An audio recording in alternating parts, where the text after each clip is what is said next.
That is why this area has also become a very productive area for us. And I was thinking that it might already be at that point where we need to add 2 more kubos there. Kasi na-fully utilize ito eh. May nakita ko akong ano, yung parang kubo dun sa puno. Kaya yung ibang mga farms dito na walang deep well, hindi makakompete sa amin.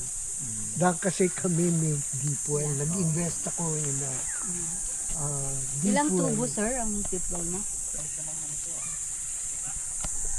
Oo, dahil konti na lang yung lettuce. So, this is the lying fallow field.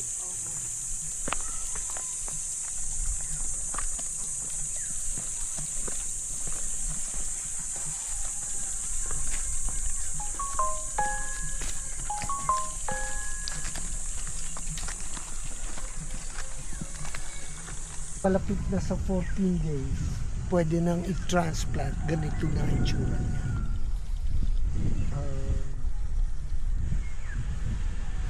Ang capacity namin dito is 450 seedling tray. 450 450 for the seedling greenhouse. for the greenhouse.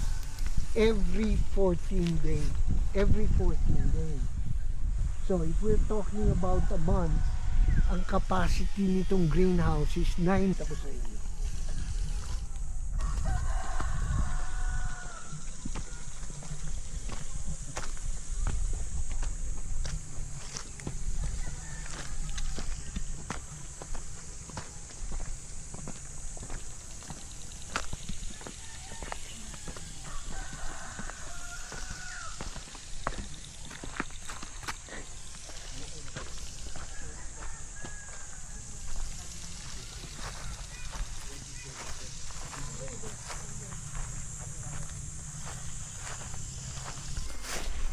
Oh, wow, eto na. Elevated na. Ayun, may mga happy.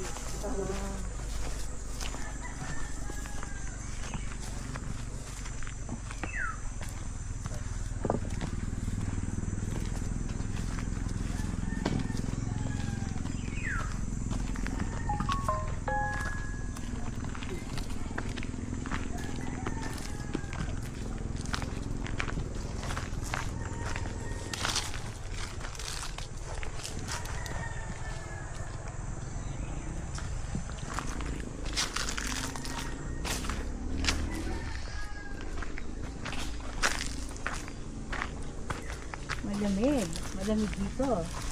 Ito yung mga unang kubo na pinatayo ko. Sinilagay ko dito dahil sabi ko malilim. And it works. Deck. 3 deck. Oh. Kaya, Pero it's going to be repaired. Kasi inaanay dahil it's exposed. opo. Yeah. Ay na. Sir, i-treat mo yung kawayan mo. Tinuruan eh.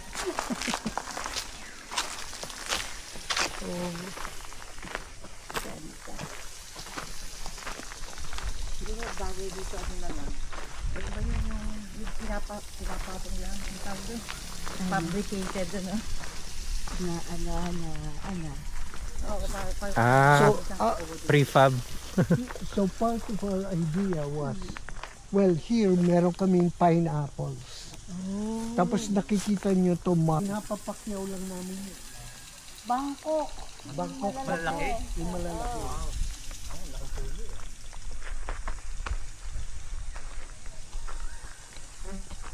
Four terraces where you can put those A-frame cottages.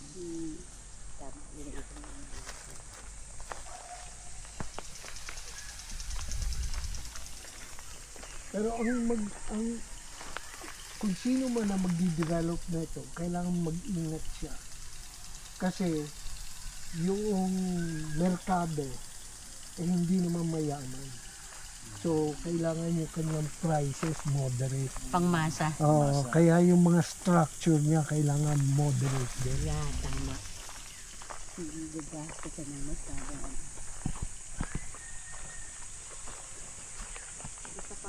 sabihin mo lang na pag sa Instagramable, gagawin mo muna sa kanya. Yung mga taga-on. Basta gumawa sila lang ng Instagram.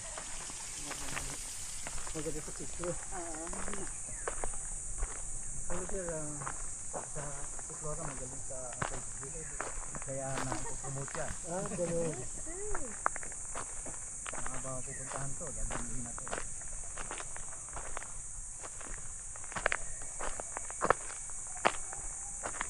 Then, here you can see the terraces more clearly. Yeah.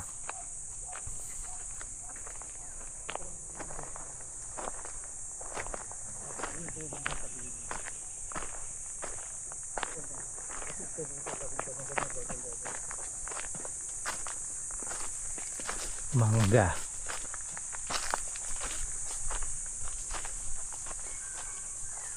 Ano ito naman yan?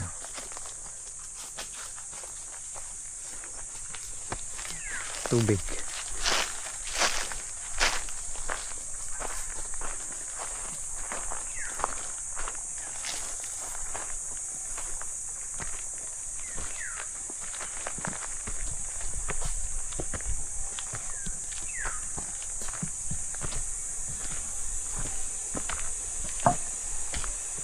Jerome,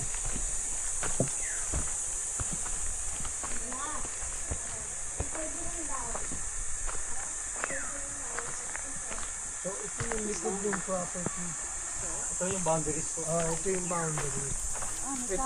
Ito yung sinabi ko sa inyo, yung may barangay road. Yep. Barangay Yung road. barangay road. Yan yung nasa likod, di ba? May pagka parang parallelogram yung parang trapezoid yung pinakita ko sa inyo. Yes. Yan yung nasa likod. Kung meron kayong pump dito, yun, yung pump din. Then, dadalhin dito, meron siyang gravity na. Ang ginagawa namin, yan, meron kaming storage tank. Storage na. Tubig. Oh, handa ba kayong umakyat sa taas para makita nyo? Sige. Oo, kayo na, kaya pa niyo eh. Galing pa niyo. Kaya naman kami sa'yo. Oo, exercise niya. Eh, nahihiya ako sa inyo eh. Kailangan magpakita ako ng gilas. Take your time sir, pare-pare tayo. Hindi. Malakas ka pa sa akin.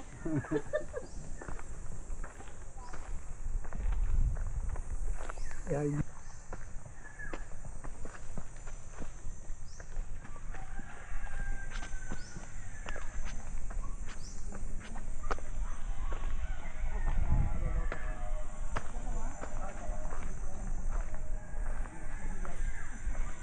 Turn right, turn left. Left. Here. So this is the boundary.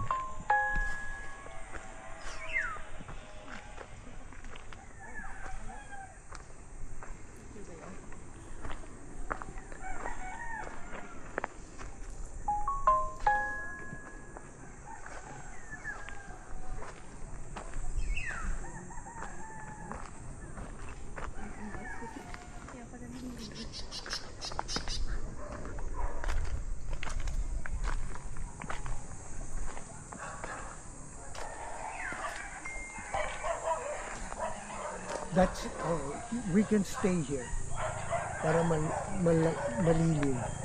Yun yung vermiculture. Ah. Nandun. So meron kaming walo o siyam na beds para sa vermiculture. Kaya manggaling sa Padre Pio. Hindi pala yung pang-common yun. Hindi Ah. pang-common. Church. Ayun, Ito ba yun, sir? picture. Oh, statue ng Padre Pio. Marami ng pagit yun sa meron dito sa Batangas. Nga. Sa amin po sa Santo Tomas, meron din. Tomas. Oo. So ito na pwede kasing magtayo din dito ng assuming tourism ang development ng bayan ninyo.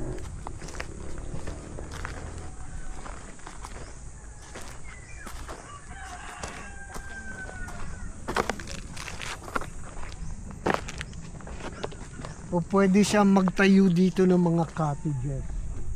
Oo.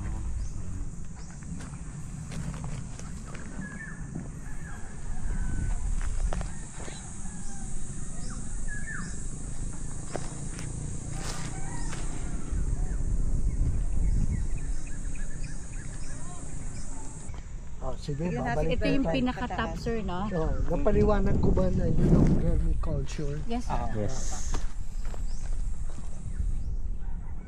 Go down. Very rich soil.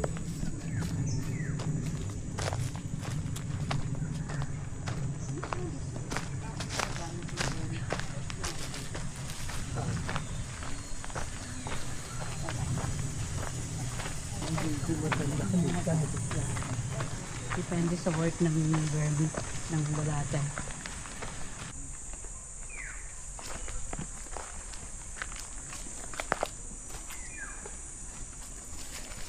Pag may po na sir, mababagsakan yung halaman. Mababagsakan ng panapa. Ano si sir ng kakamot dito ng property? Wala.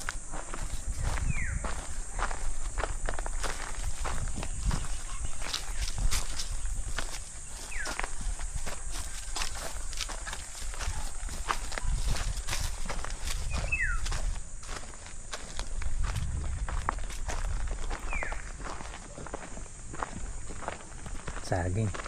Ha? Mga saging.